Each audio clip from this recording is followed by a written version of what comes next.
Hey friends, it's MJ from the Coaches Panel. I hope you're well and welcome to another Supercoach Strategy Roundtable where we help you with the big decisions that you have got to make for your Supercoach side heading into round 5. And boy, have we got some serious decisions to make that could really set us up for the rest of our Supercoach season. Joining me in this episode, he has right throughout not only this season and preseason, but now for the better part of 18 months, regular part of the Coaches Panel stable. Mini Monk, you're doing double duty this week. You did the AFL Fantasy Strategy Roundtable that was out yesterday, back on the Supercoach one. Well done for you doing double duty, mate. Oh, double duty is not too bad. It's a good way to spend the evening having a chat with the best hair in the business. Oh, it takes only not even 30 seconds in the pod and it just fires up. Not too bad. If you're watching on YouTube, you can see why. This is the last day you see it in its 30s. Just so you know, it hits 40s on Thursday. So is this where it starts to fall out? I don't know. But there's no good way to transition without it looking like I'm a jerk now, is there?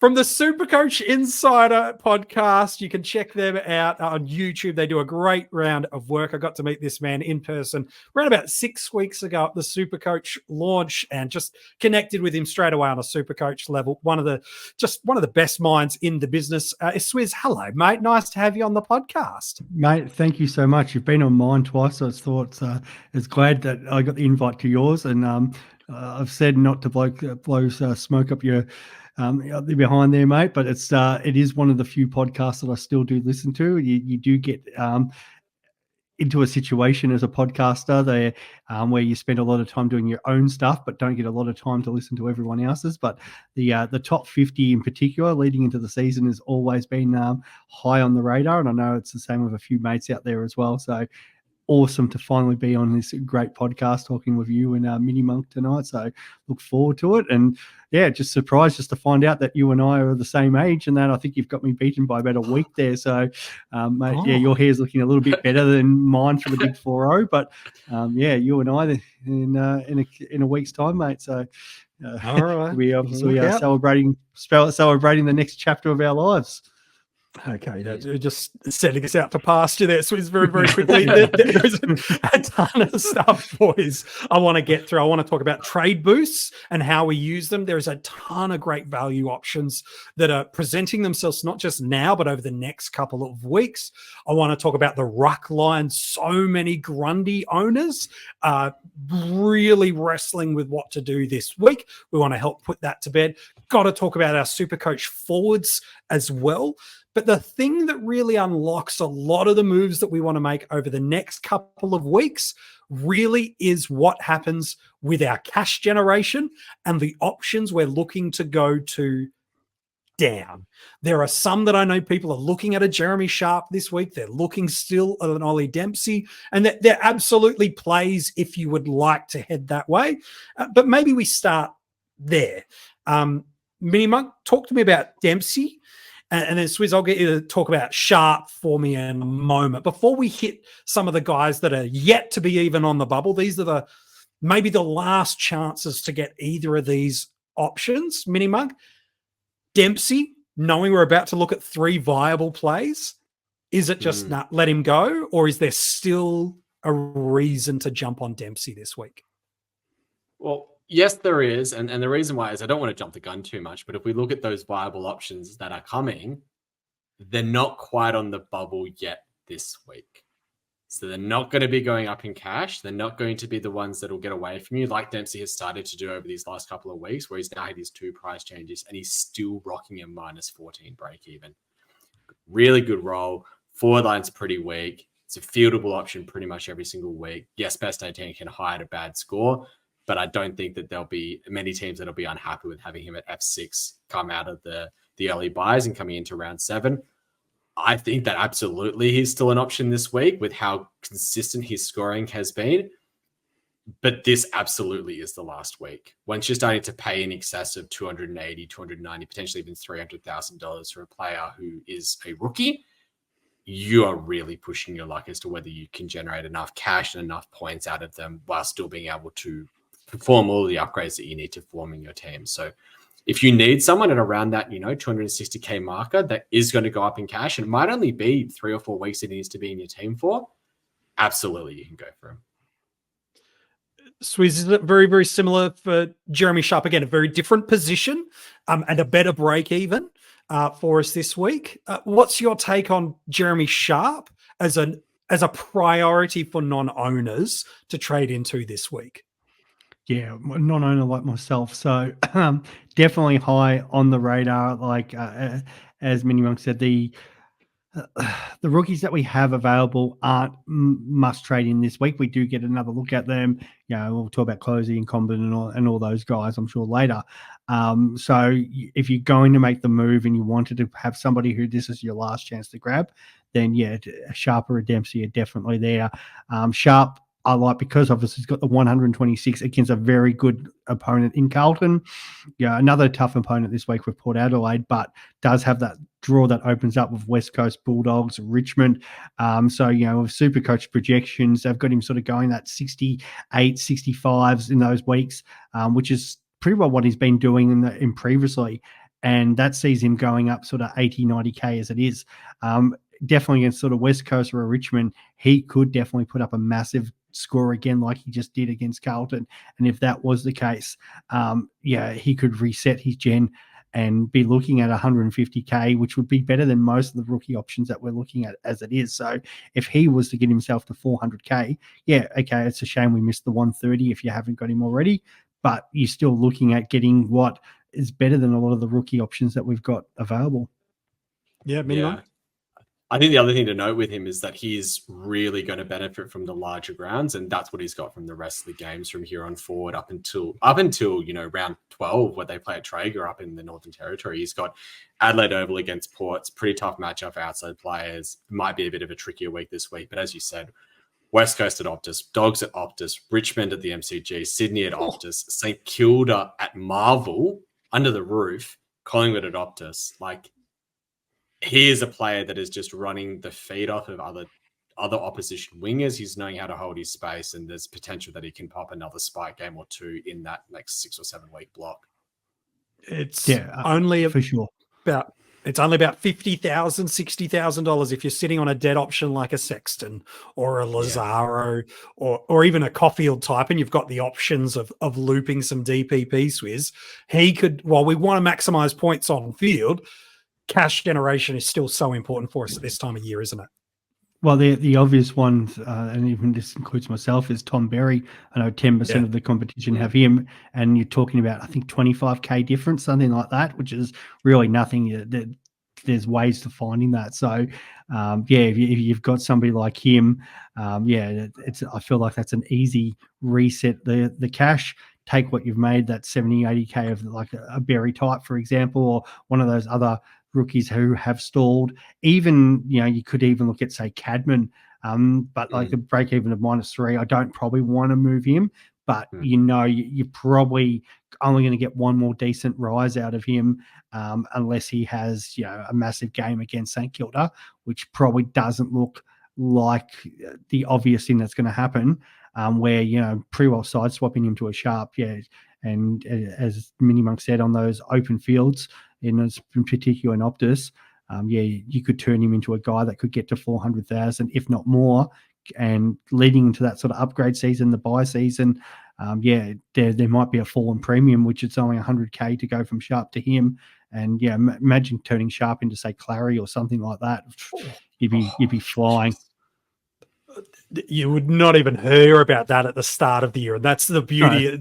So much changes as the season goes on. Let's talk about these three yet to be bubble boys with boosts and how coaches like to play the game much more aggressively, given so many more trades available to us in Supercoach. We can certainly look to do a couple of different things. Closey's certainly the best of the three options in terms of price and score of what he did for us last week when you put those two elements together. Mini Monk, is it too dangerous to say this statement? You need to get one of these three, being Graham, Comben, and Closey, this week before the bubble? Or is it no, you can afford to wait for at least 1 week and not get at least one of them this week? I think it'd be very dangerous to not get at least one of them.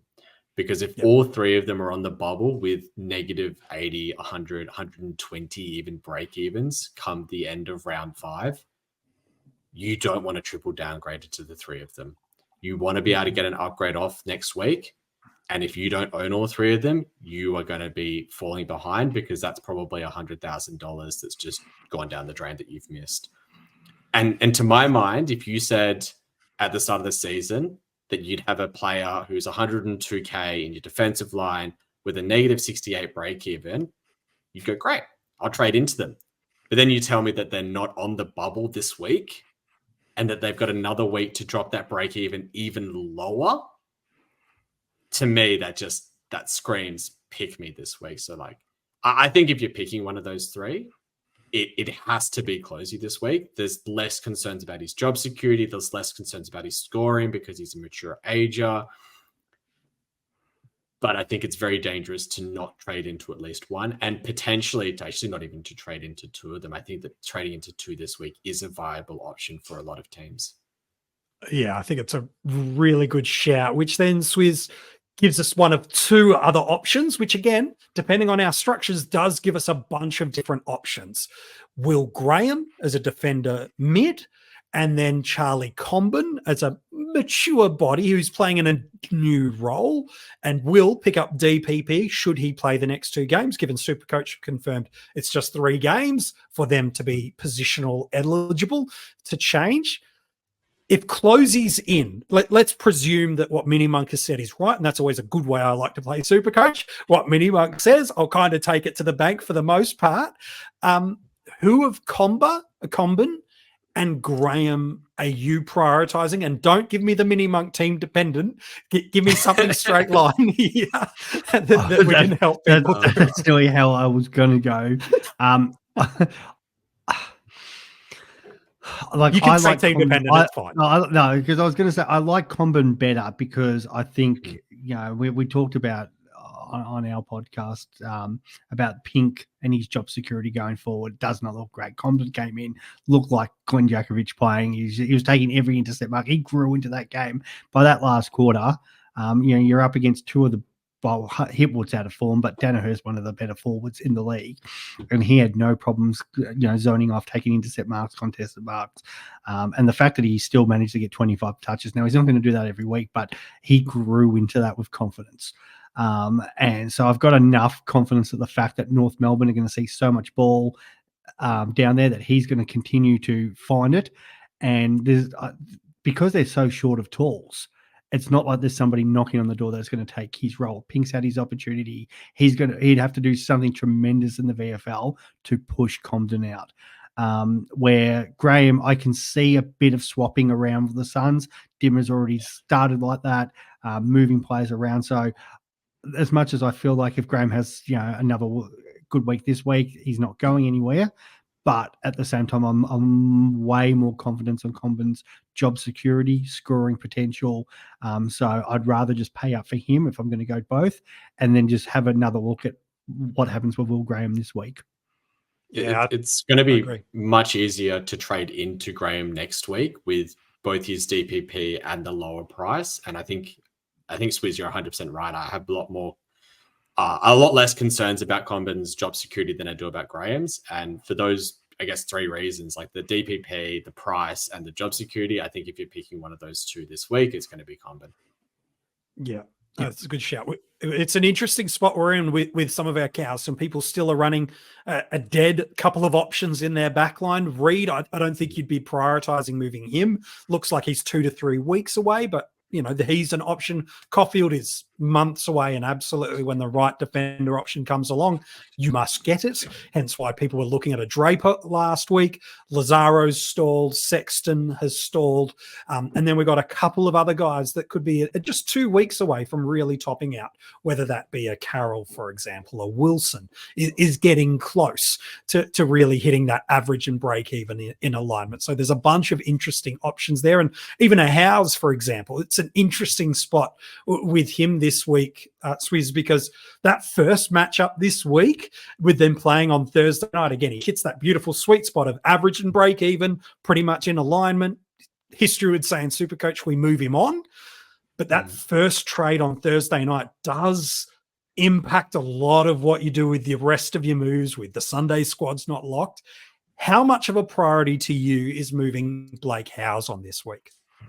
It's not the be all and end all for me. I can understand why he's the popular one because, he's the obvious to get money. People obviously looking closely, it makes 120K. But in saying that, Howes with a break even still of 50, 56, he's gone past that 3 times. He had a poor start of last week. That 26, did affect some of the cash gen. But if he came out and scored sort of an 80, he could still definitely put an extra 10K on there. He's got the ability to score. He definitely looked a lot better playing at the MCG than he did at the Adelaide Oval. Maybe it's just the wide wings of the MCG probably maybe suited him a little bit more there. But the fact of the matter is he does have the bye the following week. So I can see why if you're not going to trade him this week, you're probably going to trade him next week anyway. So moving on, is it a big deal? No. So I feel like of the trades that I want to do, he's probably the one that I am. It's just the obvious because it's one extra week and we've already got a rookie there, as we've talked about, who's the obvious to trade in just because of his role and his job security. Yeah. I want to talk about the rucks with you. Now, the reason I'm not mentioning James Jordan just yet, we can do it here, is politely, if you're a Jordan owner, if he's not one of the first guys you're moving on this week and you've not considered that, you're missing a massive trick. And so he becomes, whether it be the Comben downgrade, whether through the powers of DPP you're getting in closely or whatever it actually is, Jordan has made us some decent coin, not as much as we wanted, but he's done his job for us. He's protected us with a couple of rubbish cow forward scores we've got here in Supercoach. He's done his job. He's gone. So we don't need to spend a lot of time pondering the nuance of James Jordan. He's a trade out. It's just whether you're going up or down is the different conversation that I want to get to in a minute. But if you're going down, it does give you some money if you're a Grundy owner to be able to look at. And so, Mini Monk, talk to me about Brodie Grundy. He's been okay. Again, not as big as I think we would have hoped. Cherry's clearly been the quote-unquote value ruck that was the right approach at R2 now, if you wanted to do that. Does Grundy have to go? And if he does, there's probably 3 leading contending options. You could say mix an option if you like, and I'll hear that conversation too. But if you're going up, there's really only 3 options, and one of them's not an option just due to his buy. So does Grundy got to go this week? No, he doesn't have to go this week. But I would question as to what are your expectations if you are holding him? What are you wanting from him if you're continuing to hold him? Do you want him to just stagnate at about the 100 marker between now and his buy? Because I think that's probably the most likely outcome. I don't think that we would see him as a top 2 ruck at this stage of the year. I think that it's pretty clear that Gawn, English, and Marshall are the top 3 ruckmen in Supercoach, and I think that you will want to be ending the season and probably going into the mid-season buys with 2 of them. So then the question becomes, if you're not trading Grundy now, when are you looking to trade him? Are you looking to do a swap to English when he bottoms out in price? Are you looking to try and nab one of the other 2 when they get a bit lower in price? Or is there a fixture run that you like for Grundy that you don't like for the others and you think there's a fixture swap time for them? If you do your research and you come to a conclusion that you're happy enough that you can hold him for the next 5-6 weeks, you've got other issues in your team, you want to be able to prioritize getting onto, as we talked about, a Comben and a Clohessy this week, and you want to do an upgrade in your midfield and in your defensive line instead, I'd hear that argument, but I'd want to have a plan as to what I'm doing with Grundy over the next 5-6 weeks, because I don't think I'd want to be holding him much longer than that. Yeah, I think that's fair. Swizz, talk to me about these upgrade options again. Gorn is absolutely viable, but with him being on the bye next week, I couldn't advocate for that. You'd Yeah. rather, as Minimug said, just roll a further 2 weeks and then make that move. But if you were making that move based on averages, there are a few viable options. Again, I'm going to put Nane Curvis in the same conversation. I know you're repping your Richmond get up on this episode to sneak it in. We're missing our token Richmond supporter in Rids. So Jackson, I don't think anyone's trading into. The owners, I think, are okay to hold, but I don't think so we really are talking about two. We've got Marshall at just over 600K and English at just under 700K. So my question to you, if you're bullish on Grundy out, is English that much better than Marshall that it's worth spending the extra 90K now on that move? Yeah, well, I think it is just English versus Marshall.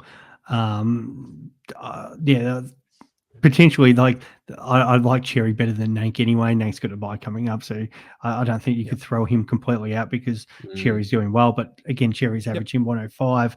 As you said before, like Grundy, what are you expecting from him? If he's not going 110, is it really worthwhile? Because I feel like you're going to be giving up at least 10 points a week to either a Marshall or English. English looks great. The problem is, I feel like both of them are in the kind of same boat. At what point does a Lobb or a Campbell probably come in, maybe give them a chop out at some point? It's hard to have that load of the ruck for 22 weeks. But the fact of the matter is they're both in the exact same situation as each other. And then English is 90, K more. I feel like Marshall's fixture coming up makes him really appealing. It's, he really came onto his own last year as the sole ruck, especially that second half of the year.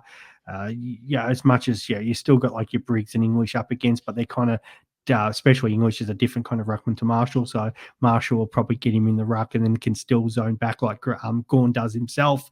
But then that run where they're playing Port Adelaide, North Melbourne, Hawthorn, West Coast coming up into their bye, there's some really juicy games for Rowan Marshall. And the fact of the matter is, like English, they both have to win games. It's not like they're sitting cruising up the top of the ladder. So I don't see a lot changing. He looked so good zoning back and helping out the defense on the weekend, Marshall. So how many points is realistically English going to probably get on him? I feel like it might be as close as 5, and I don't think that's worth the extra 90, 100K, especially with the fact that even if English is sort of going 115, 120, he could still drop some cash anyway. So if you, for whatever reason, had you didn't have Gawn or you had neither right now, you could potentially still pick up an English cheaper if you had a Cherry as just R2 and maybe you went Grundy or Cherry, you went something completely different.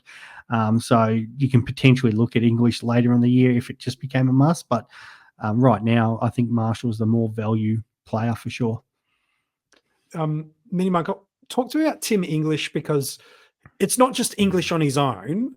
We've got a guy that currently has got 24% centre bounce attendance in a Sam Darcy that is, we called it on our podcast. I know, Swizz, you were very similar last week, that one of the greatest downgrade options gifts coming to us was Darcy last week. And if you've missed it, oh boy, it's hurting, and correct it. Maybe that's your priority over a Dempsey, for example, if you haven't got that. But does a potential Darcy DPP make English more enticing for you, knowing that should English go down, that only aids the handcuffing, which is a very draft strategy, I know, of these two players? Or does that make zero difference to you because everyone's got Darcy anyway? I think it's on the contrary. I think the fact that Darcy is rucking so much to the point where he's likely to pick up DPP concerns me more for English. Swizz was just talking before about how we've got Sam Darcy and Rory Lobb as concerns for English, and we've got Tom Campbell as a concern for Marshall. Well, Marshall doesn't have Tom Campbell in his team right now. English does have Sam Darcy in his team. And the other thing that I've noticed, and this was pointed out to me by a couple of people, so I can't remember exactly who pointed it out to me, but in the second half of the game that they had against Geelong, English took the brunt of the ruck work. He took Hmm. about 90%, where it was about an 80-20 split in the first half of the game.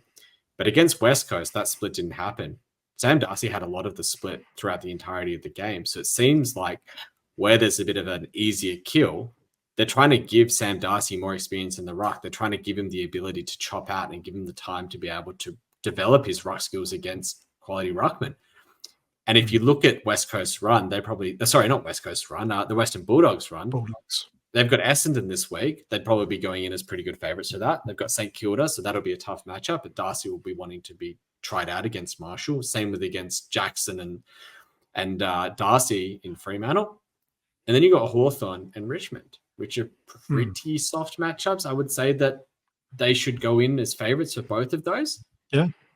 That would scare me as an English owner. That would scare me that he's not going to get that high 80%, low 90% ruck time. And if he's not getting those ruck stoppages, there is a chance that his average does drop. Yep. There's a chance that he goes only 105 to 110. Like, he could still go 120, could still go 130 from here until the end of the season.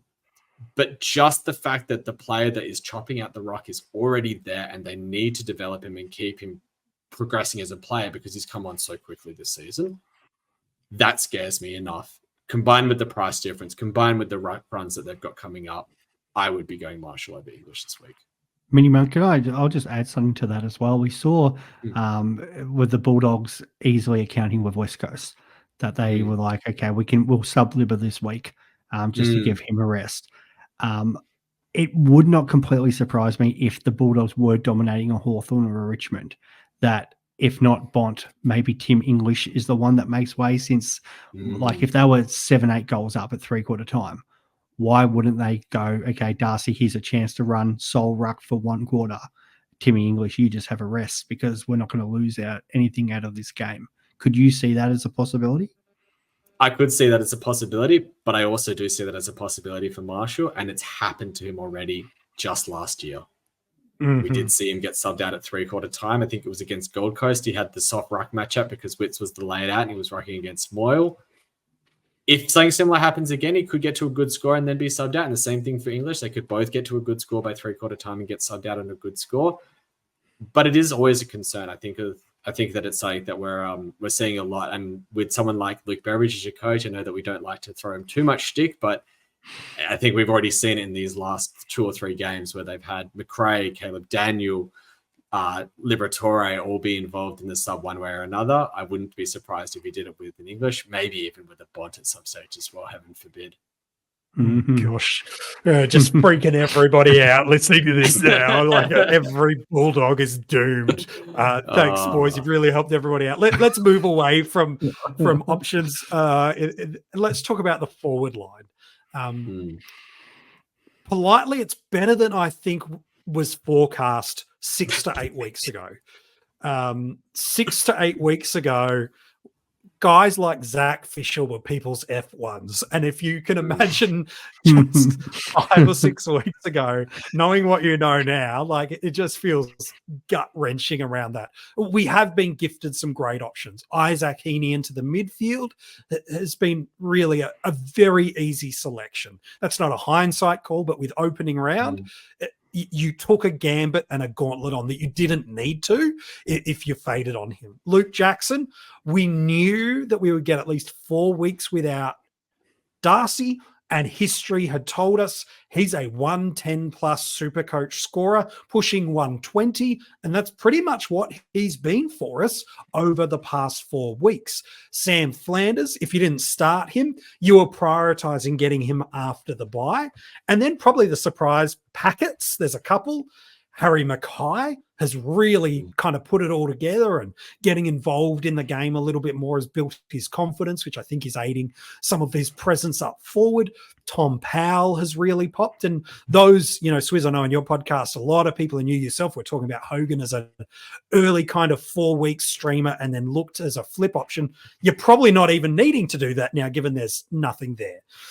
A lot of kind of a premise set there. last one before I get both your boys' thoughts on forwards and what we should be doing over these next couple of weeks, is based on DPP that's coming in 2 weeks' time. There is nothing at the upper echelons that is appearing to come our way. We might get a Sanders type. We might get a Sparrow type. We might get a Simpkin type. But these are not upper echelon 95, 100 plus options. And so my question to both of you is this.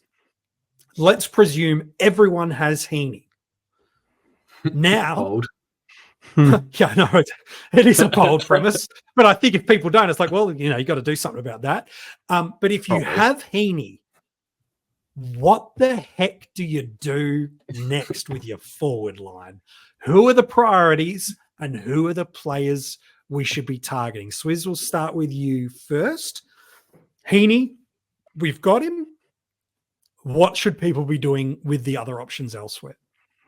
Yeah, it is a real tough one. I think the forward line here for F5 and F6 is where I think you can probably take the biggest punt on somebody left field, even if it is potentially a 6 to 8 week run leading into the buys. I think this is where fixture dependent really comes into it. I love doing it in my drafts. Like I'll streamline, tall forwards, small forwards, whatever. A good one was, say, Todd Marshall recently picked up off the waivers, running with him in my draft league. Now, it's a little bit different than Classic because I'm trying to, find guys further down. But I feel like there are certain players, and we've talked about like the Suns and how much you need Flanders right now because their fixture opens up massively. So is there another potential Sun like Ben King, for example? Some people jumped on him. Max King last week, hoping that he'd go well against the Tigers. Break even is still 36. He's the main focal point down at St Kilda. And they do have North Melbourne, Hawthorn, West Coast leading into their bye. So is it somebody like that who's already one of the higher averaging players? We saw Taylor Adams come in for his first game, get a 97, has a bye this week. So we potentially get another week to look at him to see the role, more importantly, but also what to see if he scores. If he goes around that 9,500 mark again, is he the one that we've got to go, okay, yes, you're coming in as our F5. So there is a couple options there. Even probably the biggest left field that no one's been talking about this year, but Jeremy Cameron is one that I think people need to maybe have on the watch list. Sort of 18 months ago, he was the best player in the competition. Gets injured and then kind of it's just sort of pushed to the side. Had the 100 again last week. He had the poor score against Adelaide, but you're going to get that with key forwards. But then Charlie Kernell was a top 10 last year, and I feel like there's less better forward premium options this year. So if Geelong are going to be up and about, why not Jezza? Why not somebody like that? So I think that's where we're going to see a lot of different options in this space. And there's no kind of right or wrong, but I think those who jump on the right player at the right time is going to get the massive ranking boost that we're all craving for.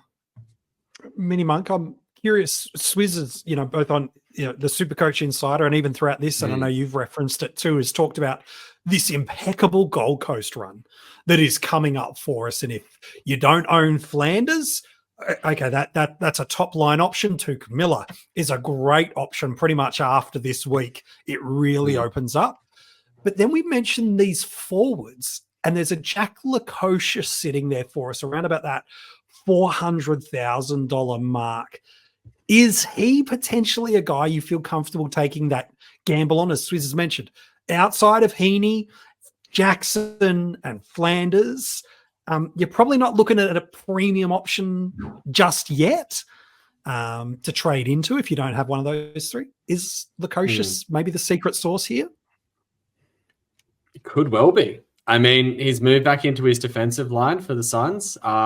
He's had a couple of really good games, the last two. He's gone 87 and 95 against the Dogs and GWS. And GWS aren't the easiest matchup for outside type players either. And they were playing up in the Adelaide Hills. So not the easiest ground to rack up on either, but he could be an option. He genuinely could be a top 6 forward for us in 2024. And I think that says as much about how good of a player Lukosius is, as well as how bad our forward lines are. But the other thing is, you'll pick up defender for DPP. Like, that's a great DPP to have. Like, you quite often are looking for players. I remember last year we had, Jack Zeeble had that DPP. It's fantastic to be able to make those switches around with those sorts of players. I think that it's one that's fraught with danger, but I think that the upside is that he's probably at a very appealing price. Like at that 400K marker, you're really not having to pay too much to get him. Like you can move James Jordan to him very easily if you wanted to. You could move a Zach Fisher to him if you wanted to do that.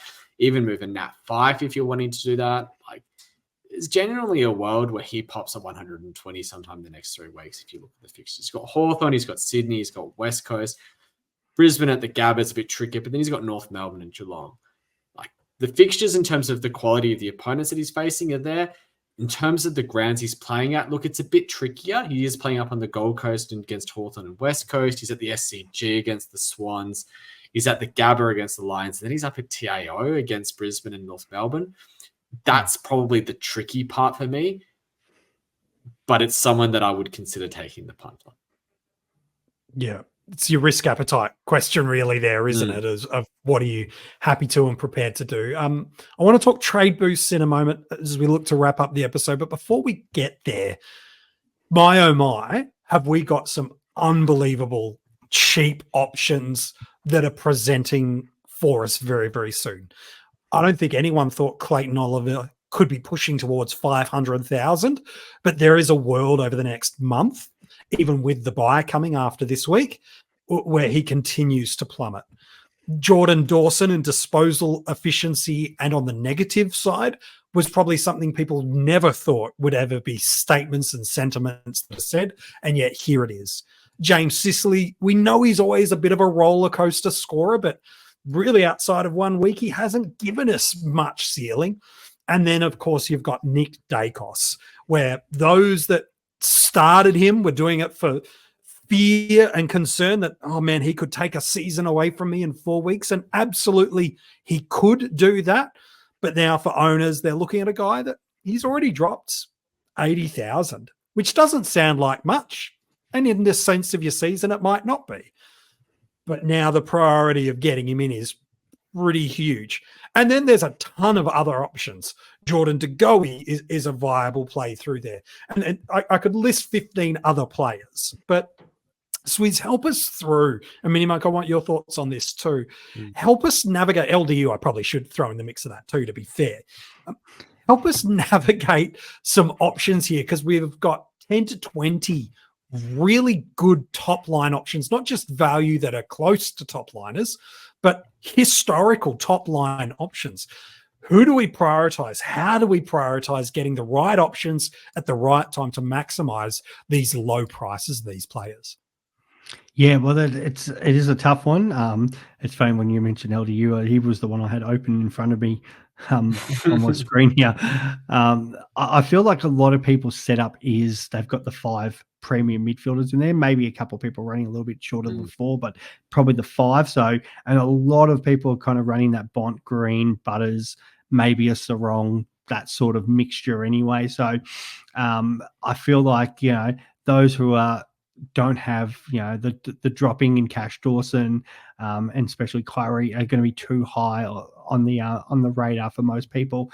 And the fact that they, having those guys at sort of M7, M8 at 500K, I think they'll be crazy, too hard to ignore. And it'll be probably running in a great time where sort of in that 3 weeks time, at least Oliver has a buy at least, so that probably pushes it further out, where maybe your McKercher type, Roberts, in particular, say Roberts, who's already 335 with a low break even, could be getting close to that 400K mark. Like 100K is not hard to find in Supercoach, downgrading, a guy that's 200 into one of these 100, 123 guys. So, imagine your Roberts, your McKercher, your Sanders, those sort of players in 3 weeks' time could be pushing and where they need to be culled. If you're trying to move on to a player, Dawson and Oliver seem very obvious sort of choices. Me, man, Yeah, help us through. you kind of want to look. You want to look for the players where they can turn it around easily. You want to look for the players that still have access to the easy brawls. They've still got the ball. They've still got the ability to be able to score, and just something's not clicking. And I think for both Oliver and Dawson, as was said, they both players that have that ability. They both have the ability to find the ball. They both have those inside mid roles. Clary's had the time off during the preseason. He's coming a little bit underdone, probably compared to where his normal level is at. He scored well in the first 4 games that he's had, bit down on the weekend. But once that price dips below $500,000, because it probably is, it's probably getting below $500,000. If you said to someone at the start of the season, there will be a time where you can grab Clayton Oliver for below $500,000 and he hasn't had an injury and it's smack bang in the middle of upgrade season, everyone will be saying, "Oh, let me take a piece of that. I'd love that." If you can get, Jordan Dawson for sub 550K or 560, 570K even, you just want to grab a piece of that. And the trick when it comes to these sorts of players is that, yes, we've got a dozen players coming down in price. As you've got on the screen, you've got Brayshaw, you've got Dacos, you've got Sicily, you've got LDU coming down, you've got players like Nick Newman's coming down in price. You've got Darcy Parish is coming down in price. These are all players that have been top 8 midfielders, top 6 defenders in the past. They have the ability to be able to do it. What the difference is, you've got to see the players that have the ability to be able to turn it around. So I think that Oliver and Dawson have that. I think that LDU has that. I think that Nick Dacos clearly has that. I would question whether someone like James Sicily has that. It's probably in Supercoach, he's probably able to because of the fact that he's rewarded so well for his intercept marking.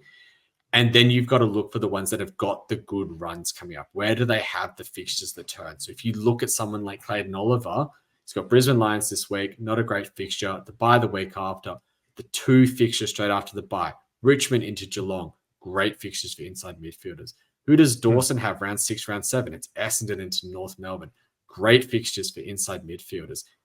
That's when you're looking to jump on these sorts of players. You've got to combine the price where they bottom out, the break even, and when the right time to jump on is.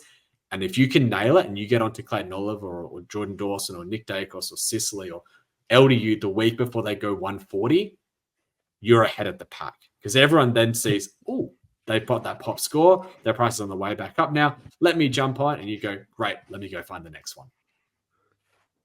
Yeah, for sure. And my thing is, that's why I kind of don't want to push for your Zach Merritts. And as much as they're in form at the moment, I feel like you're clogging up your midfield and you're spending top capital where, you've got to kind of put back of your mind what the players have already done and think what they're going to do in the future. We know Clary, Dawson, these guys can go on runs for 120 for half a season, even up to a full season. Like especially Clary, he's done it multiple times. So if you don't have enough spots to bring these guys in, and the three of us and everybody else out there is upgrading a Roberts and turning him straight into a Clary. You're going to be behind the 8 ball because you're going to be scrambling to try to fill the rest of your team with probably other value options which aren't going to match the sort of points that a Clary or a Dawson can get. I'll go so far as to say, if Clayton Oliver shows a high score this week, probably anything over 100 this week with a high CBA rate and good contested possessions, good marks, good tackling, he will be my number 1 priority come round 7. Yep. And I think that just says it all. I think that's what you got to look for. Yeah, and that comes to the debate where say someone like Clary dropping maybe an extra 20K versus the fact that how many points he could monster sort of Richmond's midfield for. But I feel like that'll be a good question at the time. But if he does show anything, as you said, and we know this guy, given the fact that the role has not changed, he finds the ball so easy. He can easily, with those sort of fixtures coming up, 115 back to his best plus. And man, like anybody, it doesn't matter if it's just Clary, take the name away from it. If you're giving me a midfielder for 500K, which can average you 115 plus, you're taking it every day of the week, no matter who it is. Exactly. 100%.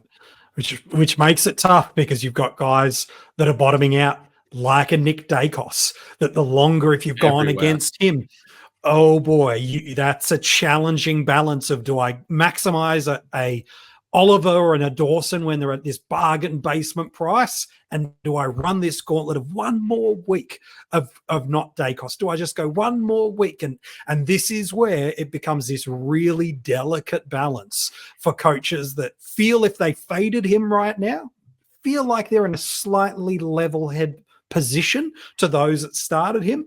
Okay, that might be true, but in 3 weeks' time, if you still haven't been able to get to him, yep, you might have prioritized Oliver over him, and that's absolutely okay too.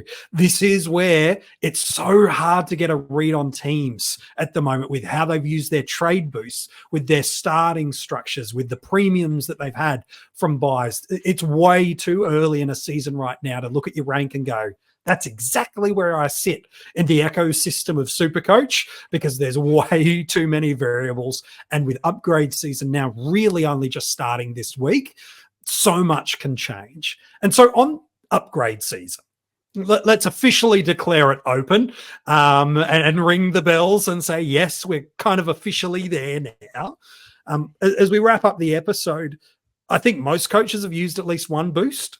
I think it's a great initiative that Supercoach have brought in. It's a great new strategic element.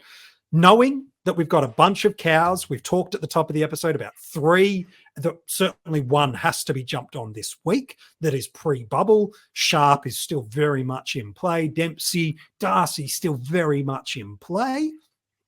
Then you've got the others, and you've got these guys all bottoming out in the next fortnight. Does it just lock us into we're boosting this week, Swizz, or is there a genuine reason where you could still just play it with a 1 or 2 week trade this week? I'm really trying to avoid it because I've already used 2 myself, but there's a part of me that's gone, I like to kind of be aggressive. I feel like there'll be people there. It's always a great debate, this, because like I look at my team and go, there's a world where I don't even have to make a trade this week, but other people are going to be aggressive. And it's those aggressive moves which will help me probably in the long run. So if I can in perfect world get away with doing the 2, I will. But if I need that third, and I think it comes down to if I want to try to get a Marshall in for a Grundy, I might need to make that third trade to just because of that cash that I'm going to need, which would mean going a week early on House to a Closely. But if I'm not making the boost this week, I'm going to be making that next week anyway because of all the options are. So may as well just bring that forward this week and then target the 2 guys I want. And even if it's the case where you end up using most of your boosts pre-buy, the fact through the buy period we get 3 trades during that time as it is, and you really want to be aiming for by walking into that round 15 where your team is pretty well full premium. So the trades outside of injuries have less value after the buys, and because we don't have as many trades, the boosts actually have very minimal value unless something horrific goes wrong after the buy period. Yeah, I'll say that. Yeah, I do have a very similar sentiment. I will say that in the 2 years prior to this year, where we've had the boosts across both Supercoach and I'll bring in Dream Team because I think it's a very similar idea. I've only carried into the buys across both formats and across both years a boost once. I carried in 1 boost last year into Dream Team during the buys, and that's it. I think that using them during this mid-year buy period is 100% the best way to play. I think you can get really aggressive. I don't think it can be considered forcing, because if you can get, let's say next week we have, the likes of Closey, Comben, Graham, potentially another rookie pops their hands up. We've just talked about the premiums that are bottoming out. We've got Dacos that's bottoming out. We've got LDU, Oliver, Dawson that are all coming down in price. If you can, over the next 2 weeks, get all 3 of those rookies and get 2 premiums in, you are probably ahead of the pack. So that means to get all 5 of those in, you have to use 5 trades, which means you have to use a boost either this week or next week. And if you do it right, there is a potential where you get, 4 good rookies, 2 good premiums, use boosts in this week and next week, and you're off to the races. Then you're not worried about having to color McKercher or a Sanders or a Reed or a Darcy or a Dempsey early, because you're already ahead. You've got the next best rookie to be able to come in at D6 or M8 to fill in their spot, and you can grab the premium that you want. I think that using a boost this week or next week is almost, I would say, a necessity. I think that if I looked at most teams, I would struggle to say that there isn't a boost that's required over the next 2 weeks per se. But I would think about how you're planning your trades for next week. So when you're doing your trades this week, look at what the options are next week. Look at who your targets are. Look at who you want to bring in, who you want to trade out, and then decide. Then make the decision. Is it this week that I want to boost, or is it next week? Or both. Why not? Or both. Exactly right. Hey, Mini Monk, it's been a pleasure as always chatting Super Coach with you, mate. Looking forward to doing it again very, very soon. It's been a great one. And Swizz, what a debut from you. Let's be honest, you've been doing podcasts and video podcasts for a long time. Where can we get in touch with you across social media? And if we're just new to Super Coach Insider, where can we find your boys' fine work as well? Yeah, sure. Swizz26 for me directly, or Supercoach Insider for the three of us, which is myself, Ben, and Chris. And we do have Spotify, but YouTube is our big thing. So Supercoach Insider, just put that into your YouTube, and yeah, you'll find us. So no, we do appreciate the support, and it's great to finally get on here and talk Supercoach with both of you guys. No, it's been great. If you missed any of those things that Swizz just mentioned, we've got them in the description of this episode, so you can go and check that out. If you're listening to this as an audio podcast and you haven't subscribed or left a 5-star review, not too late. Go and sort that out right now.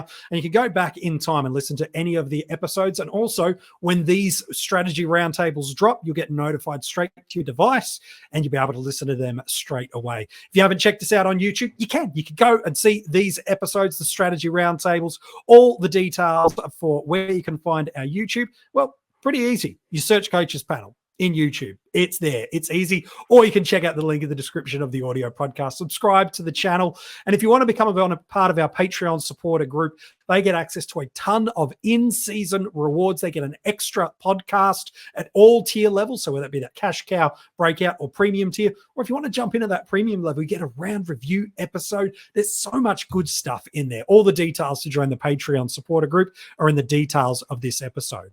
Hey, good luck this week. It's best 18. Your Swans and your Pies players are not counting on field, but you can use them for loopholes. You can trade them out at various times during the week. We hope cash cows and all your rookie roulette moves go absolutely right. We hope you crush your vice captaincy call nice and early in the round, so you don't have that Friday night dilemma of what to do. Not get it done early, and hopefully it goes your way. But until we chat with you next week, we wish you all the best, and we hope you have a fantastic week in Supercoach.